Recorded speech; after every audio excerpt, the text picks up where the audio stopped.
Today, we've got some incredible stories lined up for you that you won't want to miss. So sit back, relax, and get ready for some captivating stories. Let's dive in. Story 1. It was a somewhat windy Monday when all of this happened. I was on my way home from work that day after taking a slight detour to the nearest Walmart to do some quick shopping. I picked up what I came for, then headed for the checkout line.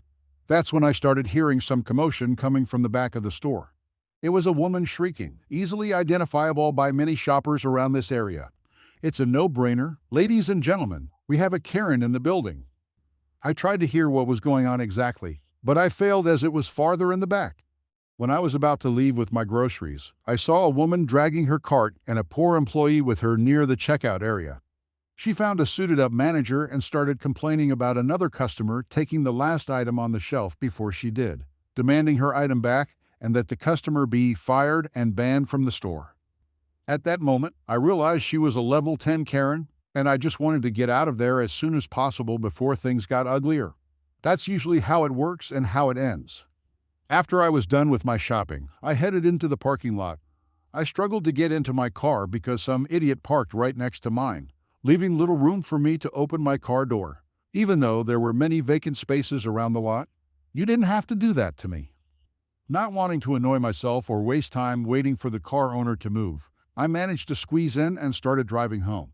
As I said earlier, it was getting a bit more windy for my liking, but at least I didn't have any appointments later that night and could stay inside for the remainder of the day. As I neared my neighborhood, I started seeing huge pillars of black smoke rising in the sky. I got extremely worried as I practically live at the end of this street I was driving towards, and it looked like there was a nasty fire near my house. My heart dropped and started beating very fast as I began to overthink horrible scenarios since I had left my beloved wife and our newborn baby in our house. But shortly after, I couldn't help but let out a massive sigh of relief as it became clear that it was not my house on fire. I quickly called my wife to check on her and made sure she and our baby were safe. Then I decided to park my car in a nearby side street and headed towards where the smoke was coming from. A quick note. My parents died in a car accident when I was very young, and I was raised by my uncle and aunt. They were the best people and did their best to raise me properly. One thing they taught me from a young age was to help others whenever I had the chance, even if they were not related to me or if I didn't even know them. The rule was, if you can help someone out, then do it without expecting anything in return. Hence, why I headed towards the area where the fire was. I didn't know what I could help with, and I had no idea if the firefighters were there yet or not. But all I knew was that I'd try to help with whatever I could, without being a burden on the professionals doing their job. Thankfully, when I reached my destination, I found fire trucks, ambulances, and police cars filling the street. Everyone was occupied and trying to do their best to get the fire under control. From asking bystanders, I learned that the house was empty and that thankfully no one was injured or still stuck inside. Right now, it was getting annoyingly windy. We were just standing there hoping the firefighters could contain the fire before it spread to the nearby houses and made a bad situation worse. After some time, and right when things started to seem under control, I heard loud tire screeching. I looked over and saw an oddly familiar car. Before I realized it was the same car that parked next to mine in the Walmart parking lot. A familiar angry face got out of it and started moving towards the fire trucks. It was Karen. The one from Walmart earlier. A cop stopped her and asked her to stay away until the situation settled and the fire was contained. She started shouting at him to move the fire trucks so she could park her car in front of her house, the house next to the burning one, and quickly store the ice cream she bought before it melted in the heat. I couldn't see the cop's face from where I was standing, but I'm sure his jaw dropped just like mine did at how self-centered this woman was. The house next to hers was on fire, and she was pestering the cops about her ice cream melting and moving the fire trucks for her parking space. The cop tried to calm her down, but to no avail, especially after he explained they couldn't do that right now and she'd have to wait. After more screaming and shouting about her house, ice cream, and parking space, she huffed and stomped back to her car like a child throwing a tantrum. I thought she accepted that there was no going into her house or parking her car near it. She got inside her car, turned the engine back on, and bolted her car into the restricted area, crashing into the nearest fire truck, barely missing the police officer who had jumped out of her way. It turned into a fiasco. Cops and EMS rushed towards her car, got her out, and cuffed her while she kept screaming about ice cream and getting them all fired for parking in her space. Thankfully, the firefighters near the fire truck she crashed into weren't harmed. However, I saw him tending to the cop who had jumped out of the way, clearly injured in the arm or elbow. After another hour, the firefighters managed to contain the fire and eventually put it out completely. Later, I learned that Karen faced a serious list of charges, topped with assault and battery on a police officer. Last I heard, she was sentenced to 5 years in prison. But I'm not quite sure if it stopped there, as I stopped following her case since I got busier later on. I don't know what was going on in her head doing what she did, but overall, I'm glad she got what she deserved. Someone that unstable is better off locked inside a prison cell and away from people. Story 2. I stopped at one of those candy stores inside malls you always see with tons of bins full of random candy, and the bags you can fill up yourself with the tongs, where you get charged a crazy price by the pound. On this visit, they seemed to be running a special next to where the bags were kept to fill up your candy. They had a sign saying free cups to store your candy, so I opted for that instead of the bag, knowing they would still weigh the cup too. When I got to the counter and they weighed the candy, the total came up on the register, but I had to question it since I may not have heard the price right. It was about double what I was expecting. I asked how much candy they weighed and what the price breakdown was. The two clerks behind the register looked irritated that I had to question them, but gave me the weight and added that they charged me several dollars for the cheap plastic cup that was supposed to be free. Aren't those cups supposed to be free? I asked. No, they are not free. They're $4. There is a big sign saying free cups. No, there isn't. I walked over and pointed to the sign that said free. Oh, we used to have free cups, but we ran out, so we put jars there instead. Isn't that a bit misleading? No, because these are jars. Wouldn't it be fair to say someone looking at a sign that says free cups and sees a plastic container where the sign is would assume it's a cup? No, because it's not a cup. There is nothing else around the sign, only the containers and a sign that says free. No response. I was getting nowhere. Fine, I'll just dump the candy in a bag, and you can keep the jar. No, you can't do that because you already touched the jar, and we can't sell it to someone else now, they said smugly, expecting my defeat. But I remembered they didn't have my credit card yet. Okay then, just keep the candy too. Bye. They realized they would need to toss out both the candy and the jar, and the smirks they were trying to hide quickly turned to scowls. I could feel the daggers being stared at me as I walked out. Story 3.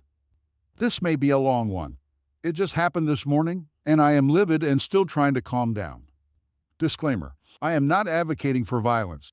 I am pointing out how lucky my boyfriend's dad is that I don't currently own a firearm because I genuinely thought we were experiencing a home invasion.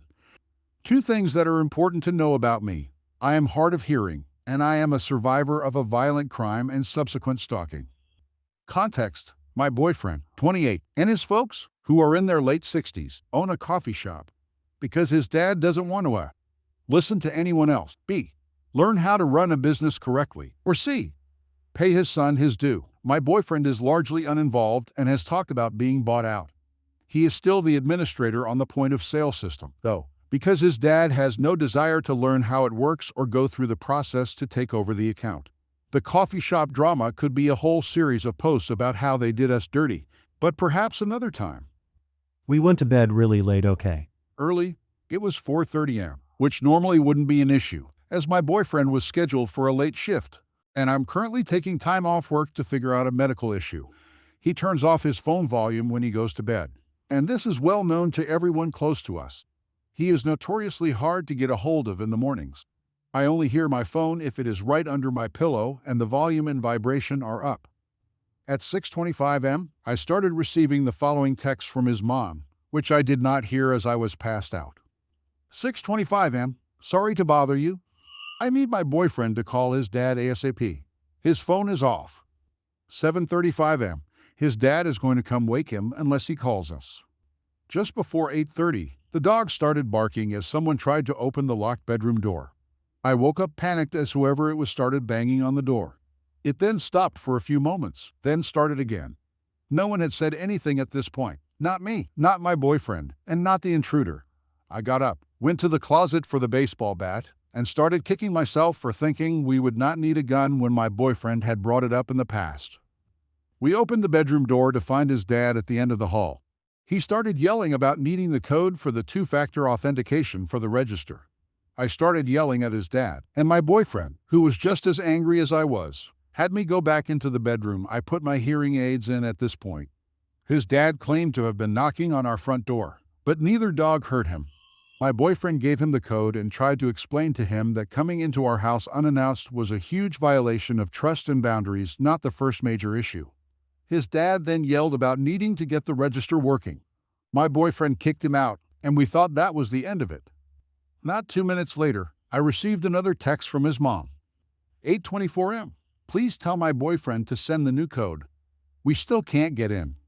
Then we heard the clanging of the metal gate and more pounding on the front door. We went to answer it, and his dad was yelling about needing the new code, and he had a copy of our key in hand. He clearly was going to let himself back in. I lost it at this point and yelled, "You can't just let yourself into our house. What is wrong with you?" He gave me more nonsense about needing to get the register working. I screamed, "My ability to be safe in my own home is more important than your shop." He took particular offense to this, yelling back at me, "So you see me as a threat?